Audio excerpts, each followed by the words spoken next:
Well, that was weird. You closed your computer and that turned off. I see. I see. Sweet. Hey, well, you're live on YouTube. Oh, it got me saying that the thing turned off. Oh, gotcha. You ready, big guy? Yeah. Okay. Spotlight us, and let's do this. Oh, welcome, everybody, to your weekly edition of the Not Your Average Investor Show. Today, a very timely topic. Since the last couple of weeks, these announcements with the Fed and the mortgage rates and the quarterly forecast and the market and all this stuff, we're going to update everyone on pricing and cash flow and IRR and what is happening in the market with some actual, real, live inventory. I'm your host, Pablo Gonzalez. With me today, my buddy who's a little bit under the weather, but I still call him GC because he's got the genius concepts, knows how to generate cash flow. It's a great co-host, and his name is still Greg Cohen. Say hello, Greg. Hello, everybody. Great to be with you today. It is it's good to be with you, man. I feel like we were supposed to hang out this weekend. You weren't feeling good. You're still kind of like fighting back, man, but you're here for the show. You know what? You got to show up. You got to show up. When the stage is bright, the lights are brightest, you got to be here, baby. They call you the primetime player. You know what? You guys fill my bucket. Here we go. We're ready to rock. Let's go. You know what fills my bucket? It's a little tradition that we have. The roll call, baby. We got our leadoff hitter batting first. Mr. John Henning. We got the ringmaster. Andrew Barnhill. We got the mystery man. Eddie Davies. We got the Shaw man. Nadeem Shah. With his trademark Pacific Northwest. Good morning, good afternoon. We got the first family, the patriarch and matriarch, Ken and Carolyn Moline. We salute you. We got our regulars, Gary and Rosalind Riley from Marietta, California. We regard you. We got Maestro from New York, Long Island. John Williams. John Williams. We got Belinda Baldwin from Dallas, Texas. New name. New name. You feel better. Well, Belinda, you're clearly the kind soul. Thank you clearly belong in this community. so much for being here. And thanks for welcoming. We got Mark Norman. He's back from SoCal. All right, Mark. We got Justine Herrera is back as well. Fantastic. Good to have you, Justine. Ihab Eskander is back as well. Wonderful. Good to have you, Ihab. Amir Yunan from LA. Ooh. New name? I think it's a new name. I don't know. Not 100% Not 100% sure. Amir, let us know. Either way, welcome. Happy to have you here today. Big show. You said that you spent 3 hours prepping for this, GC. You know, it was one of those things where there are some shows that require a ton of prep, right, for our shows. And there's some that Pablo and I put together, and, you know, there's less prep required. It's more of us just kind of pontificating. Yeah. And then there's some shows where you don't think there's a lot of prep, and then you get into it, and you start running scenarios, you start thinking of things that we can really teach and educate, and this was one of these shows. So, you know, Sunday night when I was at volleyball practice for my daughter, I didn't really see a lot of the serves that she served. Were you working on your Excel sheet on your phone? This is what I've done for the last few Sunday nights. It's just, you know, I'm just the guy at volleyball practice with my laptop out, like financial engineering and cranking and producing presentation slides. So, you know, but that's what it is. It's going to be a fun show today. It's going to be a fun show. We got a couple later check-ins. Misty and Troy Johnson. Oh, wonderful. Top 10. There we go. Top 10. We got Sergio Prieto with a big Go Gators. Go Gators. How about that victory? Welcome to the SEC, Texas. That's right. Sergio just put 3 new properties under contract with JWV. Love that. I love that for you, Sergio. I'm a little jelly. We got the maven from the mountains of Denver. Leslie Wilson. Leslie, I feel like I haven't said your name in a while. Good to have you back, my friend. Who else? Robin Schofield. All right, Robin. New Hampshire. Good to have you. Sharon Jennings from New Jersey is back. And you said her name correctly. Way to go. Only took you like 14 times. It only took me 14 times. So you're welcome, everybody. I have a hidden talent of messing up names. Speaking of nothing, segue. Worst segue of all time. Worst segue of all time. I heard that this community likes to save on taxes. Yes. Is that true? Is that true? Let me know. Let me know if you like to save on taxes over there. Well, we got an event that's coming up where GC is going to be joining a panel of experts. It's a death battle fight. No, I'm just kidding. I'm kidding. It's a panel of experts talking about different income tax strategies of keeping more of what you earn with our partners over at Tardis. They're hosting this thing. Joanna is sharing the link in the chat. We would love to have you show up and cheer for Greg. I bet you Courtney and Laura do not have the Not Your Average community in there cheering him on and saying that everything that they say is brilliant. And you might learn something new, right? So if you'd like to save on taxes, listen to Greg with other experts. You know, guys, say about that? Yeah, absolutely. It's a great honor to be on this panel. So I'm super thankful for Tanisha, who was our guest last Tuesday, Tanisha Souza over at Tardis. But this is a really timely topic, guys. There are some big things when it comes to topics like bonus depreciation that take these tax savings that we already have built into this wonderful asset class that we love, rental property investing, and could potentially save you tens of thousands of dollars more from some of these things that are available now. Bonus depreciation being one of those things. So if you're curious about it, if you have some big gains that are happening tax-wise and you're looking at ways to offset those gains, this is a session really built for you. So I'm excited to be a part of it. And like you said, I'd love to have the support. It would be great for our community to show up in full force. You're the only dude on that panel. So I was raised by a single mom, so I'm good with being around a good feminine energy, right? I mean that as a compliment in every way as possible. So the link is there in the chat. Just go ahead, throw that thing on your calendar. Hall of Fame first baseman Jim Kirko checking in. All right, I haven't heard of him and haven't heard from him in a little while. He was asking, did anybody happen to catch that Monday night game last night? Oh, how about that? Oh man, what a game! Jags showing up. I watched the replay, the highlights this morning. Yeah, I don't have the energy. You know, now that's the baseball playoffs too. You know, the Hall of Famer is gonna show up. Jim Kirko. Just imagine it. He's over here. He's here every show through the World Series for sure. Love it. All right. That being said, we got a Hall of Fame show today. There we go. Because, like you said, GC, you spent a whole bunch of time preparing about what is happening in the market right now, and I think the fundamental question of does it make sense to buy a rental property today based on these changes is something that we're going to answer as we get prepared to answer this. Just understand that this show is informational purposes. We're not financial advisors. Do your own due diligence when it comes to investments that you're getting into, no matter who tells you it, right?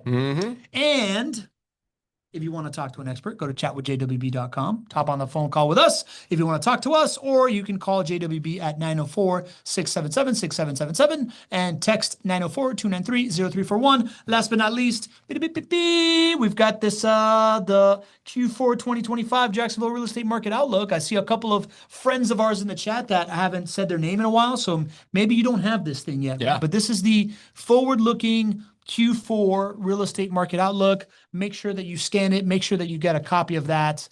We would love to put it in your hands. GC, you said that you spent 3 hours preparing for this. Why?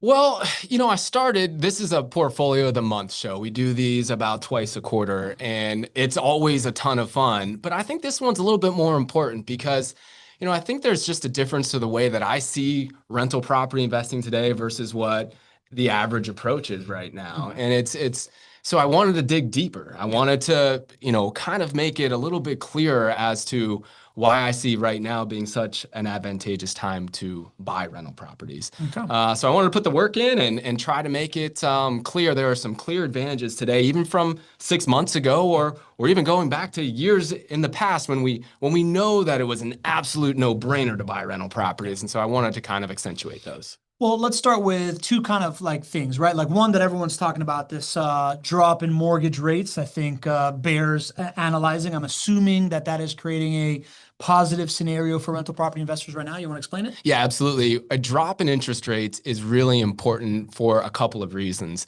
Number one, when it drops your interest rate, it immediately boosts your cash flow.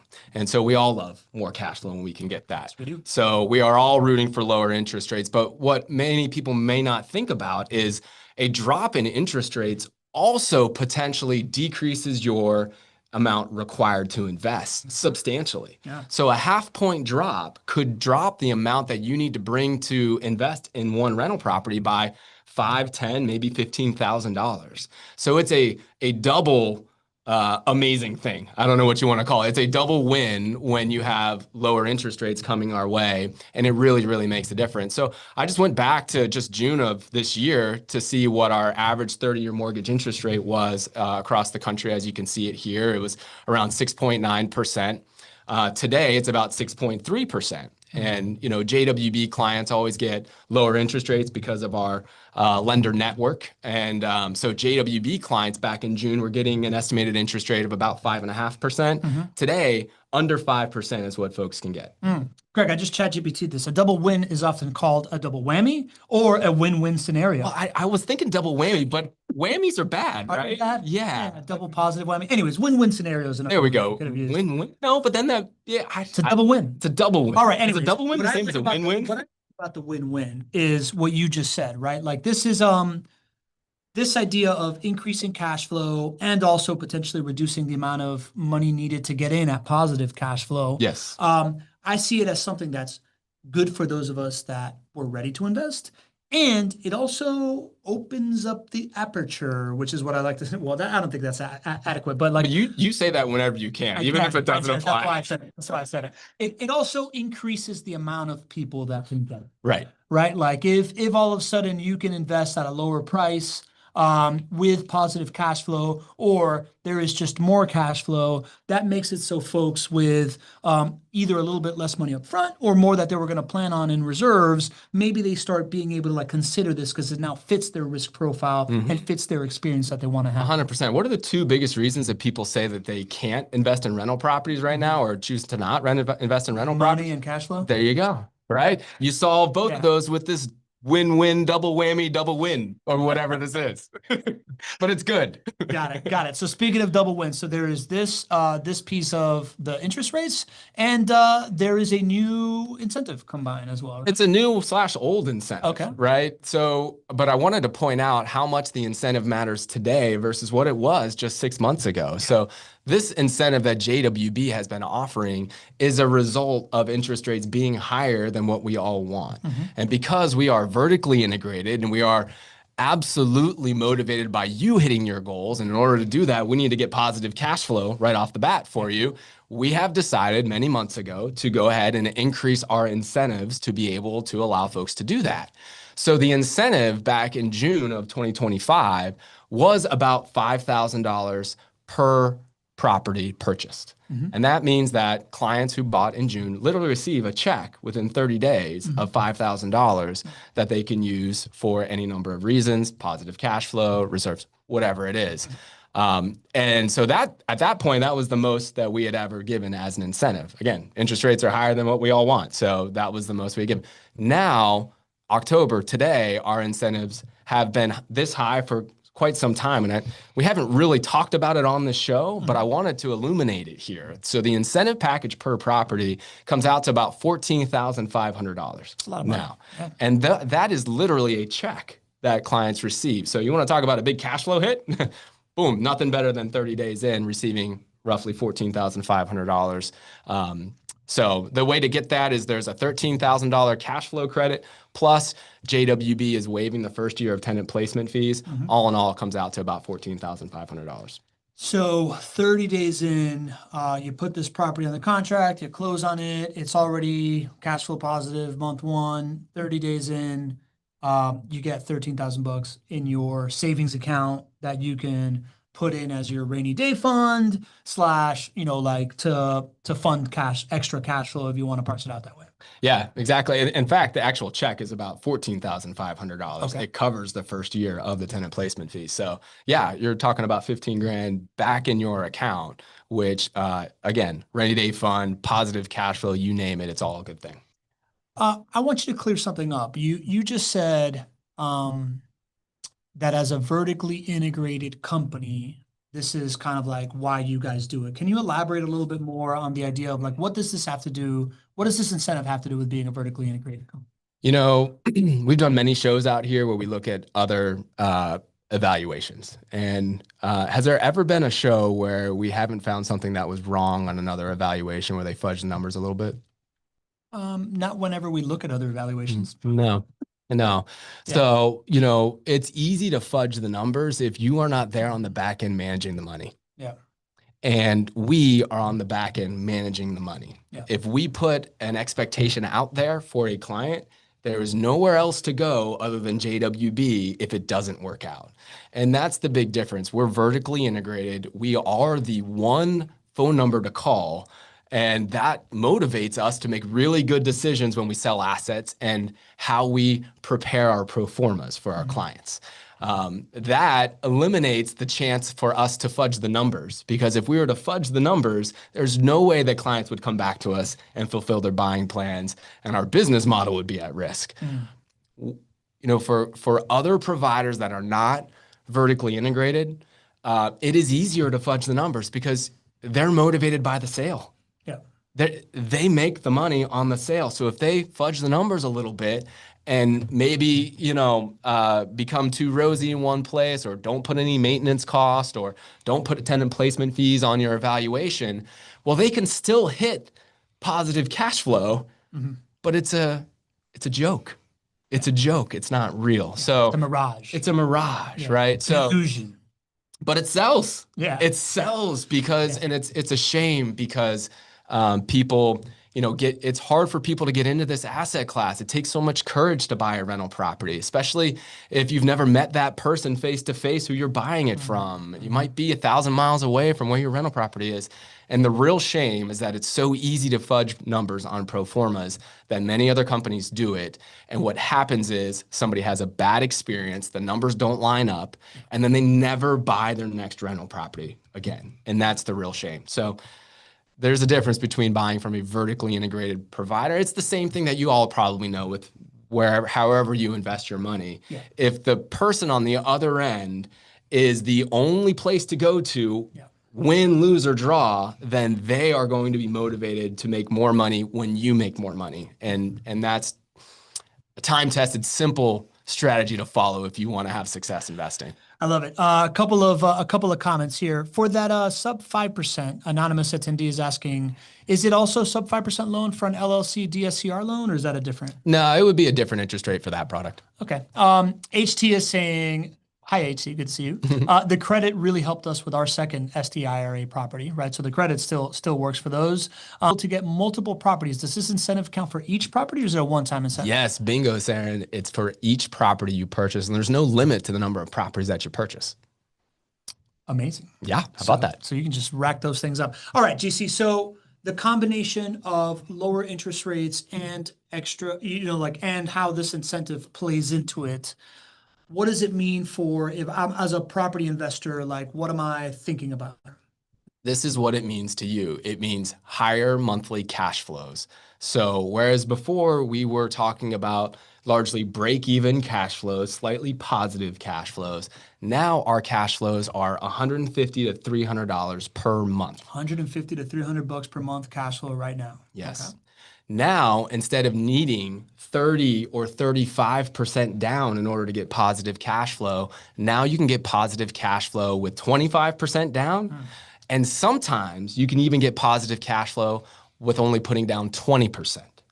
So this is a huge change, and that's how it will require $5,000, $10,000, maybe $15,000 less per property. Wow. So, okay. So $150 to $300 more in cash flow, like higher per month. Yes. $15,000 to $20,000 less to buy a house. Yes. That seems pretty good. This is why I'm excited about it.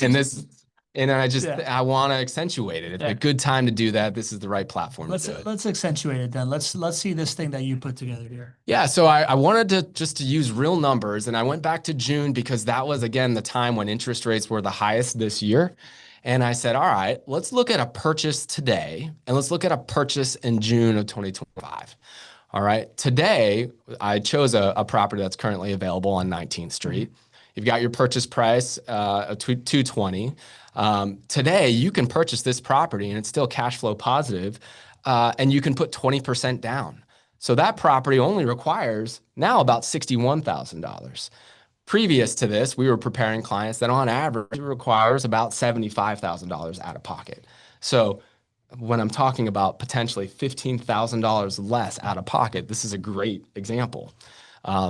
Your incentive package means that for this property, you get $14,457 that is delivered to you in cash. You do not have to wait for this for years and years and years. It is literally a cash check that comes to you within 30 days of ownership. And then because this is 20% down, you're able to get about $150 a month in cash flow year. That's an average cash flow over your first 3 years. And your rate of return is significantly higher. Mainly, it's the same property that we were selling before, but the debt is so much better now. And because of that, it increases your rate of return. You compare that to a great decision to buy in June for a similar property that was purchased then. Roughly the same purchase price, but putting 30% down required almost $87,000 out of pocket. The incentive package, still the highest at that point ever that JWB had done, but it was about $4,700 for that property. And your monthly cash flow was about $52.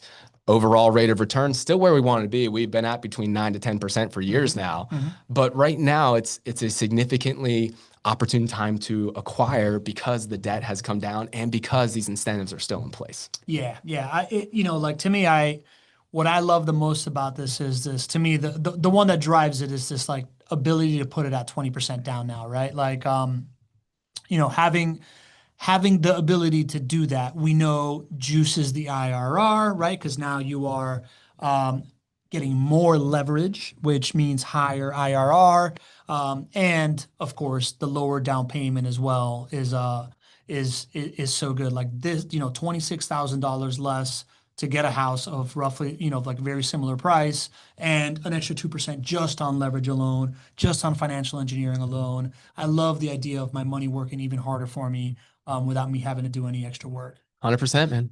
Pretty cool, GC. Okay, so so that's essentially what's going on, snapshot of June 2025 to today. Let's go ahead and let's do the portfolio of the month, right? Let's pick a real life portfolio scenario. Real quick, Alex Diaz is asking, any idea when the next JWB conference will be? Oh, we're talking about the summit. And you know what? We are working hard on that internally right now. So I don't have a date for you. It is usually in Q1. It will be Q1 of next year. I hope to have something to share with you guys sometime soon here. We will, but I don't have a date for you.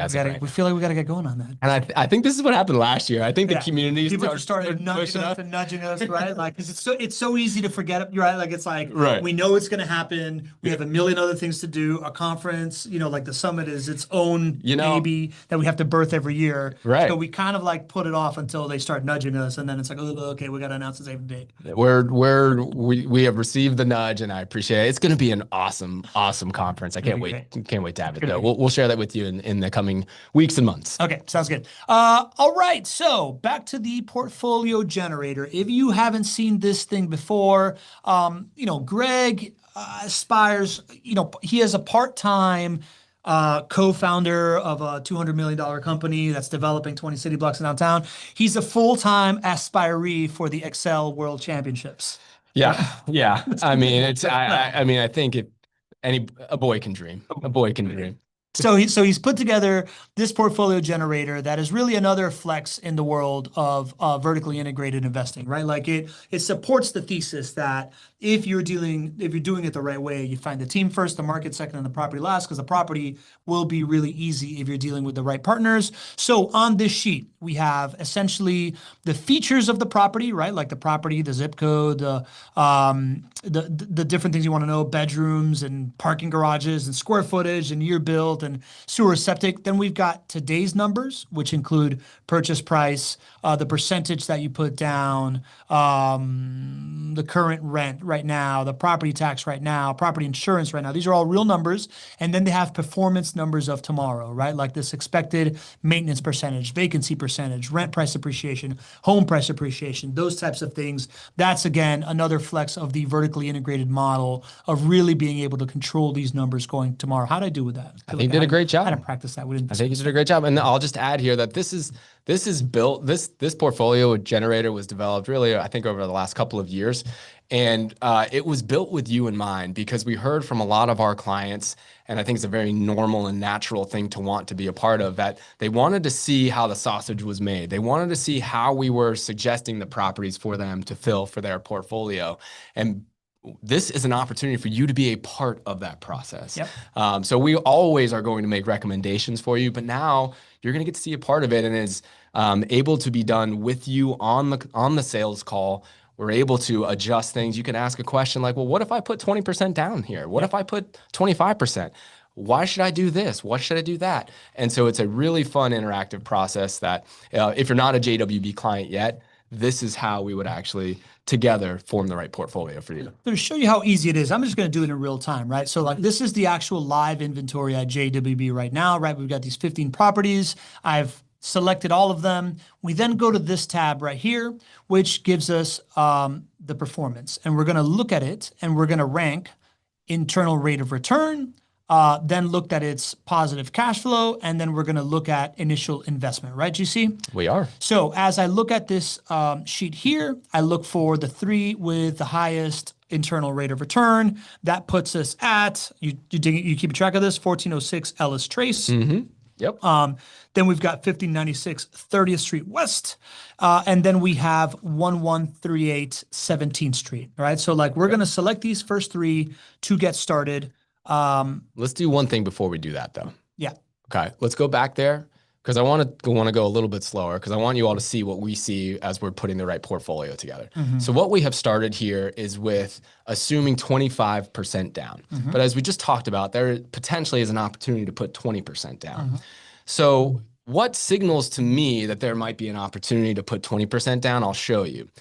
It's all a factor of cash flow. If you can have positive cash flow, if you have a lot of positive cash flow, Mm-hmm. then you might have an opportunity to put less down and still maintain positive cash flow. And why do you want to do that? You want to do that because the least you put down, while it's still positive cash flow, the higher your return on that investment will be. Mm-hmm. So as we're looking here in column U, right? I know that this is 25% down right now. Well, this column right here tells me what is your cash flow over the first 10 years of ownership. Mm-hmm. When I say positive cash flow, what I mean is I want your positive cash flow to be positive year 1, Mm-hmm. and I need it to be positive for the first 10 years of ownership. Mm-hmm. So column U tells me what is your cash flow going to be over the first 10 years. So I see a number of properties here. I see $13,000 of positive net rental income, positive cash flow for 30th Street West. I'm looking at that and I'm saying, that's awesome.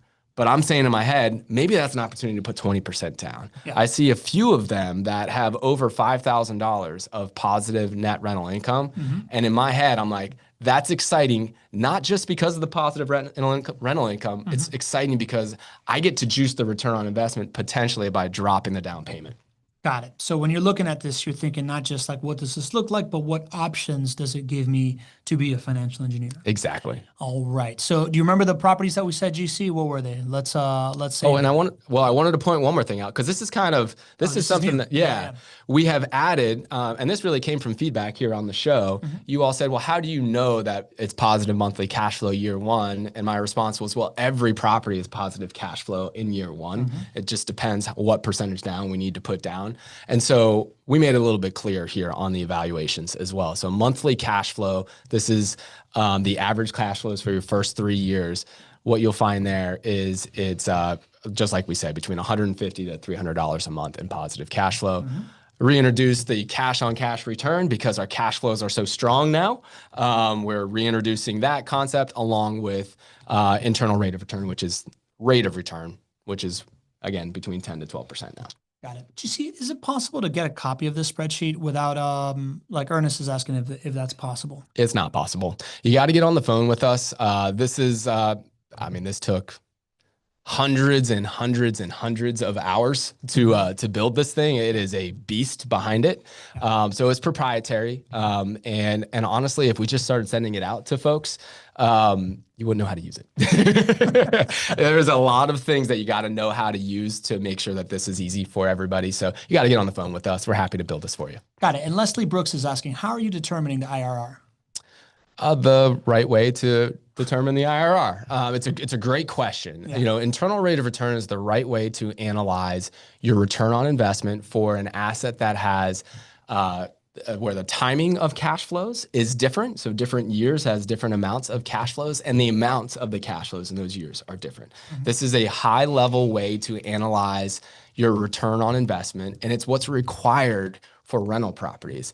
A rental property is like a business. It is like a mini business, and you're an entrepreneur, you're a business owner, I'm a business owner, many of you are business owners. We know that our cash flow is not the same every single year. Yeah. Some years it's a little bit more, some years it's a little bit less. Yeah. And so if you think about rental properties, they are a mini business as well. And so our cash flows one year is going to be a little bit higher, might be a little bit lower the next year. What you're looking at is what is that return on investment, taking into account the fluctuations of cash flows and the timing of the cash flows. And so this is the right way to analyze properties. It may be a new term for some rental property investors because, again, if you look at other providers out there, you will see the same property that really has an internal rate of return of maybe 10% or 11% being advertised at 20% returns or 30% returns or 40% returns. And it's just not real because that's not how you analyze a business, and that's not how you analyze the return on investment for a rental property. There you go.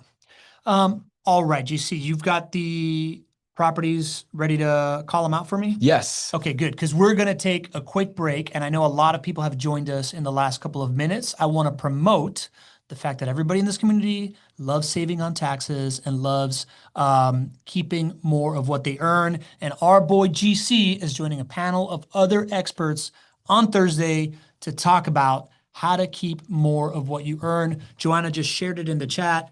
We'd love it if you join there. Obviously, GC is going to need all the help he can get there because he's the only guy on that panel. And yeah, and I'll tell you, the reason that I get to be on this panel, a lot of it is because of our ability to bring a crowd. To be honest, it's our ability to bring a crowd, and so it's a big opportunity for us. And I think you're going to learn a ton from the other experts that are there. But yeah, if you guys could be there, it would be great not just to have the numbers, but to have the quality of the individuals that we have in this community to be there. It would mean a lot. So thank you guys in advance. So the link is in the chat. We'd love it if you registered. And all right, remind me then, what are these properties? Oh, Mark Norman's asking, does IRR include appreciation? Yes, IRR includes appreciation. It does include appreciation, but let me give a little bit more of a nuanced answer. It includes appreciation at the right time.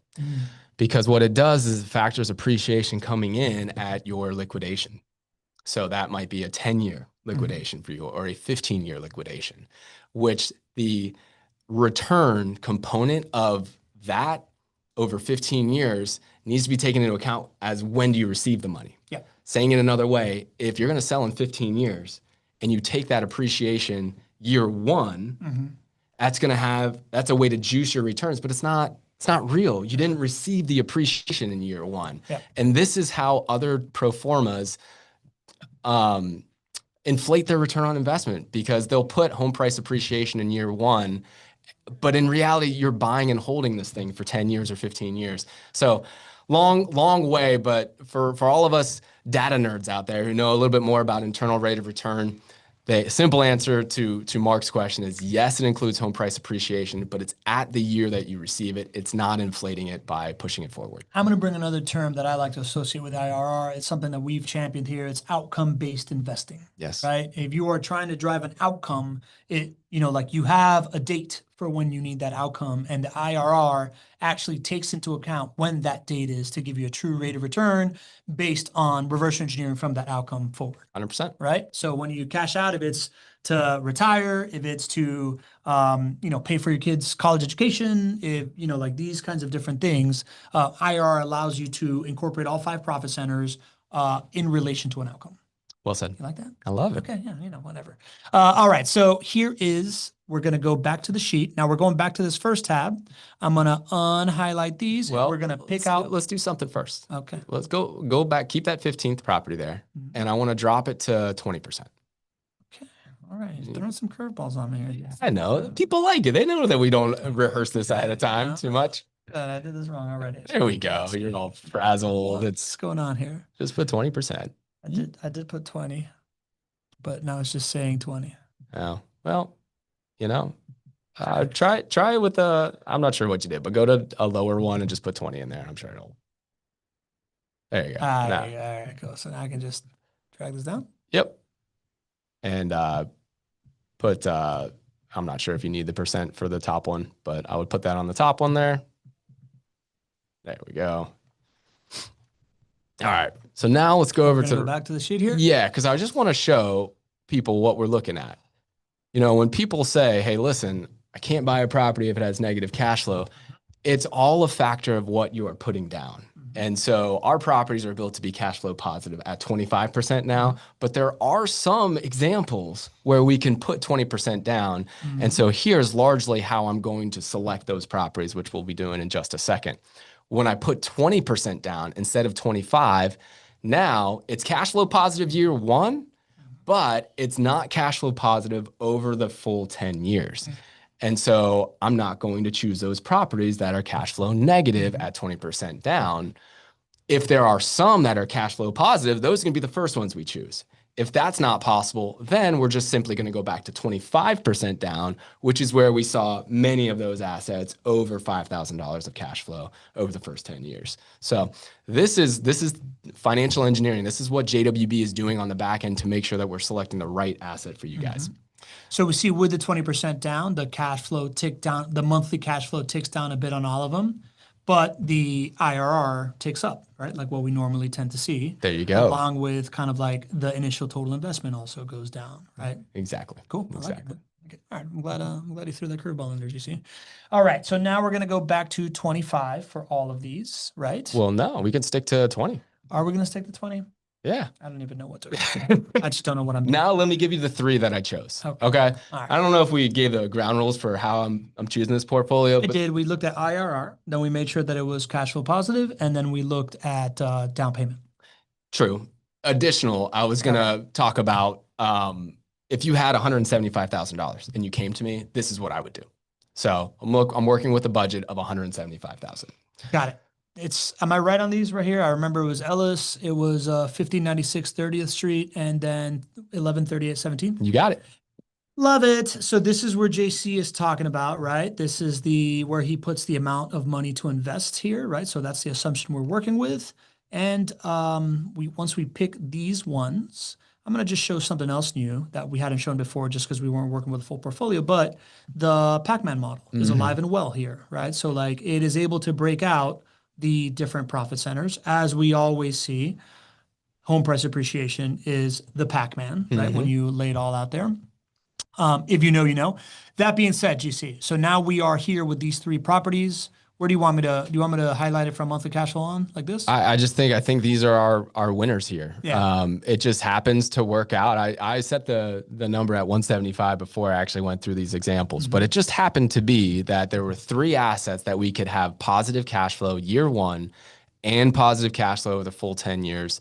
Because we were able to drop it to 20%, we were able to increase our rate of return to and a portfolio weighted return of about 13%, if my math is correct, if my notes are correct. So what we've been able to do is to assign clear winners here. We've started with return on investment. We know cash flow is there, and the last thing is budget. And so look at the total initial investment of each of these 3 properties. So it only comes out to a little bit over 150. Yeah. When's the last time we've been able to buy properties for roughly around $50,000 out of pocket? 3 properties for 150 that are cash flow positive. Pretty good. It's been a while. It's been a while. So it's the combination of the lower interest rates while those incentives are still in place. And it creates the double win-win. The double win-win whammy. Win-win whammy. The double win-win. There we go. That being said, GC, right? Like I think we've done this in shows past, right? When we do this and we see that there's 150, 160, your budget is 175, we also have the opportunity to go back to this thing, put it again at 25% and see if, like what you want is the returns at 25%. Right? Like now we have the opportunity to see that again. Yeah. More monthly cash flow. Now what you're looking for is cash flow sooner. Yep. Little lower IRRs, right? A little higher investment. Now we're right at much closer to that we're at 184, right? So we're a little bit over that 175. Mm-hmm. So now you're thinking about, okay, do I want more cash flow? Mm-hmm. Did I want to just get in at that 20% and then put that extra 20 to work in maybe like a private lending or something like that? There you go. Or do I want to see if I can find another extra 9 grand and get in here and have this extra cash flow, right? Or you could do a combination. We could put some properties at 20% down and some at 25%. Like, for example, there was one property that was just, I think it was like $50 positive, cash flow positive. If you wouldn't mind, go back to that portfolio generator and, the first tab and change the 17th property down to 20%. And the same thing with 30th and Ellis Trace, if you wouldn't mind. Yeah, 20% for both of them. We're doing all of them? Just those three for now. Well, those were, yeah, but okay. Yeah. Just go back. see that the bottom one there, 17th Street, it's $50 positive. So if we had a client that was like, you know what, I feel better if each property is way more cash flow positive over 10 years. Well, that might make that client feel better. And they might say, well, I had 175 to put at this. It's only 158 right now if I put 20% down for all, but I just want a little bit more of a cushion. Talk with that client. Well, we might say, let's put 25% down on the 17th Street property. Okay, so now 25% down on 17th. Yep, just change that one. Yep, to 25. And now, boom. And now we've got 167, maximizing the investment. You get way more cash flow positive in the first 10 years, and you still have this awesome rate of return. Like, how cool is it to sit down in a conversation, a 45-minute or a 60-minute conversation, walk in and walk out and say, I know exactly the assets I'm going to buy. I know exactly how I'm going to buy them. Ask the questions you want to ask. Understand any fears or concerns you have. Overcome them through financial engineering and walk away super confident so you can buy your first 3 rental properties. That's the beauty of this portfolio generator. I think it's a telltale sign of vertical integration is making very complex things simple. Yeah. Right? Like when you have like one point of contact, one person doing all of it, you should be able to compress all these many, many different variables that come with investing in rental properties into a widgetization aspect of it, right? Like you've created this like manufacturing process for not just bringing these properties to market, but also the purchasing function as well. There you go. Very, very impressive, GC. Is there anything else you'd like to share? Should we go into the rest of the case study that I did? I don't see why not. Okay. All right. Well, this is really where I started to go in on Sunday night at volleyball practice as I was whittling away on the computer. I started to think about just, right now we have positive cash flow and that is awesome, right? The reason to buy this asset class doesn't change just because we have more positive cash flow today. It's always been about all 5 profit centers. But when we can get more positive cash flow, let's celebrate. It's awesome. But I started to go back and I was like, you know what? Let's go back to a time when everybody knows it was a no-brainer to buy rental properties, a time when people have said on this show, I wish I could go back to 2018 and buy as many rental properties as I could. And I wanted to reinforce how our clients are super successful because they made decisions based on all 5 profit centers back in 2018. And so I went and I pulled an example of a client who purchased in 2018. And I just wanted to show this to you guys. And I specifically compared it against June of 2025 because June of 2025 is very normal as far as cash flow when it comes to JWB rental properties here in Jacksonville. Well, what we found in June of 2025, we had an incentive package, which we always love. There was no incentive package back in 2018. Okay. So you didn't walk in with $5,000 in your pocket within 30 days. And you actually had more monthly cash flow in June of 2025 than you had in August of 2018. The big difference here is that in June, we had to put 30% down in order to be positive cash flow. In August of 2018, we could still be positive cash flow at 20% down. But that also means that this client had the opportunity to put more down and get more monthly cash flow. But we chose not to. And I want to show you the fruits of that decision. So when people are only focused on positive cash flow, I always talk to them about how they're leaving typically thousands of dollars on the table later on, either by choosing the wrong market or by putting more down than you necessarily need to put down. Well, I wanted to show you how that investment in August of 2018 has worked out, even though it was basically break-even cash flows. And I think it goes without saying, but I'm going to go ahead and say it because I'm the noble fool of the show. But June 2025, this was before you could get all this like extra cash flow that you can get right now, right? So Right. like we're saying this is at the top of price and interest rate on the market. You're comparing it to August of 2018. So you can imagine that if this compares favorably, then what you can do today is an even better experience. Right? Exactly. Yeah. Today is just a luxury. The cash flow that we can create today is a luxury, and we should enjoy it, while also being rooted in the fact that all 5 profit centers are how you win in this game. Here is the actual numbers for this client on this property. This client actually owns, I believe, 6 properties, but this is one of his assets that he bought in 2018. He's owned it for about 7 years. His overall net rental income is a little over $12,000.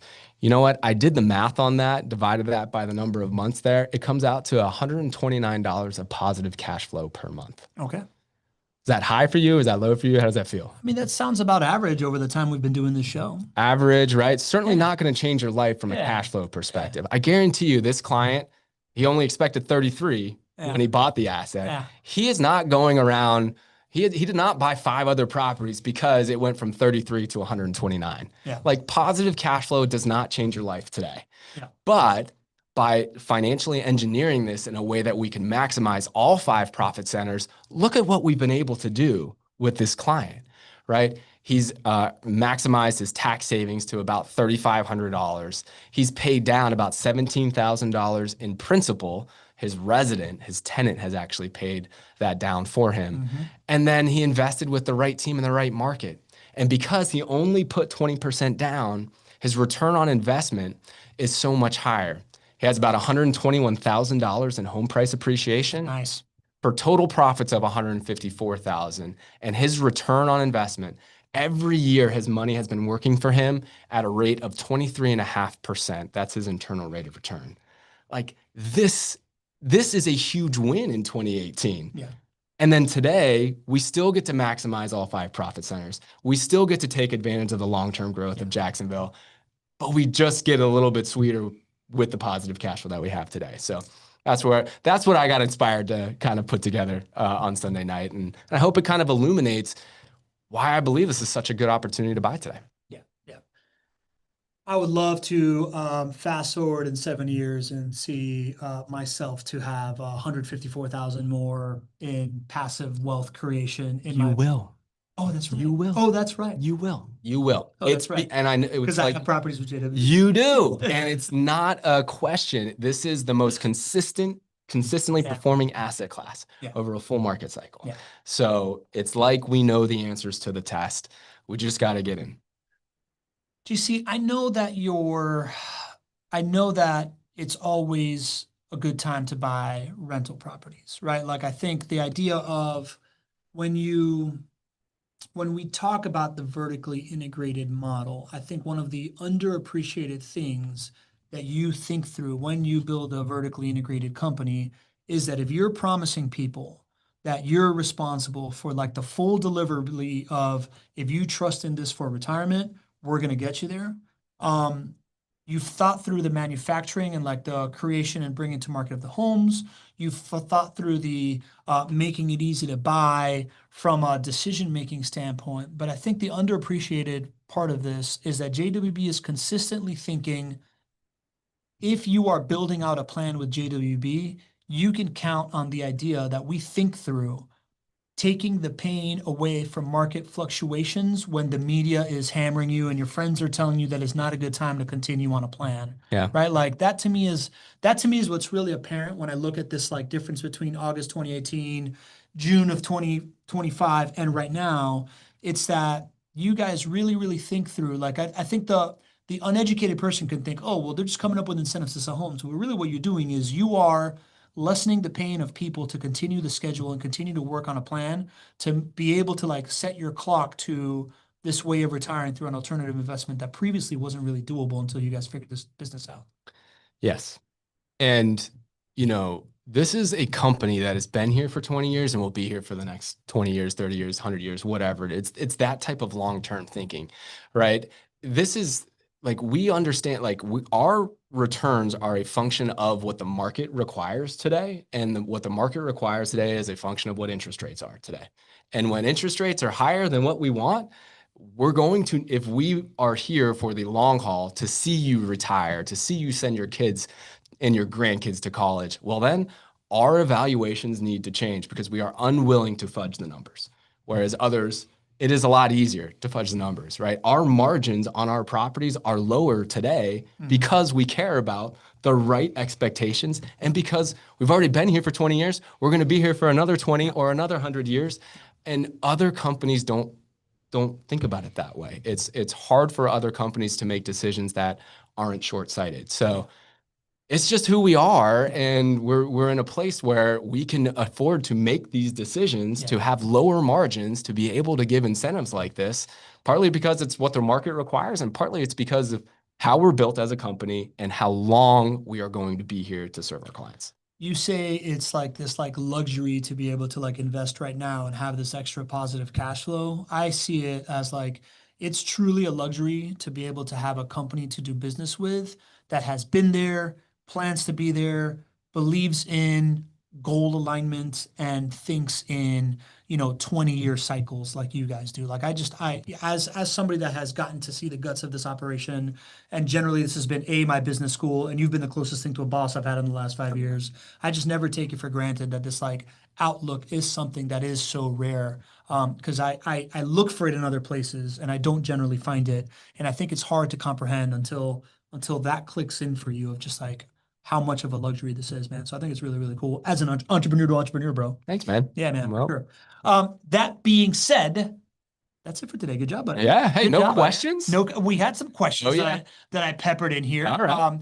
We've got a couple things coming up, right? If you want to keep hanging out with me and GC, we're going to be on next week, but I want to encourage you to join this like stop losing on income taxes, right? We want to support our boy GC when he goes on live with this panel of experts, learn a couple of things about how to keep Did we tell him when it was? money in your pocket. It's on Thursday. This Thursday from 2 to 5:30 Eastern time. I'm not exactly sure when I'll be speaking on the panel. They're going to give me my times here pretty soon, but from 2 to 5:30 Eastern on Thursday is when we would love to have you. Do you think you can do that without me as your co-host? Oh, no. I really can't do much without you, honestly. To be real, I hadn't really thought about that until now. Are you going to be there? I don't want to. Are you offering? I just don't want to upscale your anxiety, right? But Can you just be like right off camera, just like giving me like a thumbs up, like I did a good job? We can talk about it. We can talk about it, GC. We can talk about it. All right, Il Maestro does have a question. If you have an interest rate in the low 6, when should you try to refinance? Great question. Need more information, John? Please reach out to our team. So it's a factor of what your interest rate is. It's a factor of how much equity you have in the home as well, because what the goal is, and the reason that we would refinance, well, there's 2 goals. Typically, we might be able just to lower your monthly payment. What we also might be able to do, and it really makes a good decision, is when we can either keep your monthly payment the same and then pull a whole bunch of equity out and have that start working for you, either buying another property or doing another investment. So a lot that we need to help you analyze. But I think reach out to our team. We can put the numbers together for you. We love to do that. So let's get the party started. Got it. Hall of Fame first baseman has a question for you. Jim Kirko, of course. In some past webinars, you spoke about investors who bought properties with no financing and liked the guaranteed income in their retirement. It would be great to hear how their portfolios are performing and if anybody has ever done this and pulled appreciation out for expenses, et cetera. Maybe a future webinar? I love it. Okay, so now we're going to focus specifically on let's call it a client journey, a client's portfolio that is all about cash. Yeah. Okay. And have tapped back into that equity post the cash purchase to do creative thing. Love it. All right. I'm writing it down. We'll do that sometime soon. That sounds good. Joanna, write that down. Nadeem the Shaman Shah has a question. How's the downtown project progressing, GC? Really well. I can't wait for Summit. You guys are going to be blown away when we have our next meetup, which is the Not Your Average Investor Summit Q1. Guys, it is going so well. It is really fun because some of the things that we have been talking about for years now are opening up. I'll tell you one thing that's opening up in Q1 of next year, JWB's new office. I was about to ask about that. Is Shawman talking about JWB's office or what, man? Yeah. When are you guys Q1 next year? Yeah, we are moving in Q1 of next year. I don't have a date. Okay. I am really hoping it can be before Summit. You know, I have extreme faith in construction deadlines. Yeah, right. I know.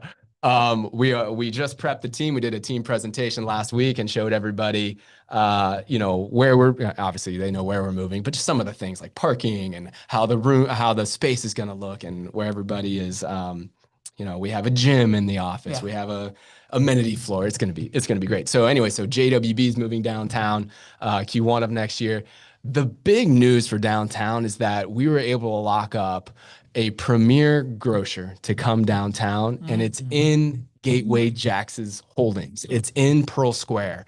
It's Publix, and for anybody in the Southeast, Publix is a premium brand for grocery store. It just feels better when you're in a Publix shopping, doesn't it? Are you just doing a perfectly natural segue for the next week's show right now? Oh, that's right. I forgot about that. I didn't even think about it. Yeah. Man, this is awesome. Guys, getting a grocery store is one of the biggest moves that you can make as a revitalized downtown. We went from a food desert here in downtown to now having one of the premier brands coming and leasing our space here. Gateway Jax, of which JWB is a sponsor. So this announcement is huge. It's not just because of Publix coming. When Publix comes, guess what happens to all of these other retailers? Everybody wants to do what Publix does. Publix is known for their real estate department. They sign on the dotted line. Yeah. And that's what's happening here. So it is super exciting. And then next week, we said, how can we dive a little bit deeper? And we said, I wanted to illustrate just how momentous it is to get a Publix or a premium brand grocer to come to revitalize downtown. So we're doing the research. We're going to other downtown success stories like Nashville. I researched that the Publix in Nashville came in 2019, and we're looking at what is the effect on rents and home prices from that revitalized downtown, and from, as best the research we can find, from that premium grocer coming downtown. So if you want to get into the nitty gritty and get really excited about where downtown is going and the effect of bringing Publix to downtown, you're going to want to show up next Tuesday. It's going to be a great show. I love it, bud. I'm going to be in Nashville for that show. Oh, you're going to be in Nashville? That's awesome. I will be zooming in from Nashville. That's awesome. It'll be very appropriate. Mark Norman asked a question. How about a practice question about taxes? Is it worth doing cost segregation for JWB properties? Oh, Mark, it's like you're in my mind. Cost segregations are something that you got to analyze. What is the cost of doing the cost segregation study, and then what is the tax benefit? So sometimes it is worth it to do a cost segregation study. Sometimes it's not. It's a factor of how much are you able to write off. So generally speaking, it's not typically worth it to do a cost segregation study on a single family home, because it costs too much to do a cost segregation study and the tax benefits are not strong enough. And the other way of saying this is like the tax savings you get just by doing normal depreciation on the property is good enough to offset your taxable gains. So generally speaking, it doesn't make sense unless you have a way to get a very low cost segregation study, or you have a big sizable gain that you are looking to offset. And if you have that, then doing a cost segregation study, along with learning about things like bonus depreciation, could write off tens of thousands of dollars more. So, long way of saying, listen, if you're selling a bunch of properties or you have a huge gain coming, a cost seg study might make sense. And that's why you should tune in on Thursday to this seminar that I'm going to be a part of, because it's going to introduce the concept of bonus depreciation along with rental property investing, along with some other asset classes. And so it really can be a strategy that can help some of you offset a tremendous amount more through a cost seg study. Nice little preview of the Thursday website. I think you did great. Okay. And look at that. I wasn't even involved there, man. You got this. All right. I'm ready to go. I'm ready to go. Well, it's only because you were next. Okay, I'll take it. All right. That being said, I want to thank the community for being here. We had 80 folks here for an hour, taking the time out of your day to get educated on real estate, ask great questions. GC, I know you weren't feeling well this weekend, still spent 3 hours prepping for this thing. You showed up today. You nailed it. I'm proud of you, man. Appreciate it, man. It's this community always fills my bucket and always brings the best down in all of us. So thank you guys for giving me the platform. Catch GC on the Thursday webinar on how to save taxes. See y'all on Tuesday to talk about the impact of a grocer downtown, the underrated telltale sign of upcoming home price appreciation, I think is what it's called, something like that.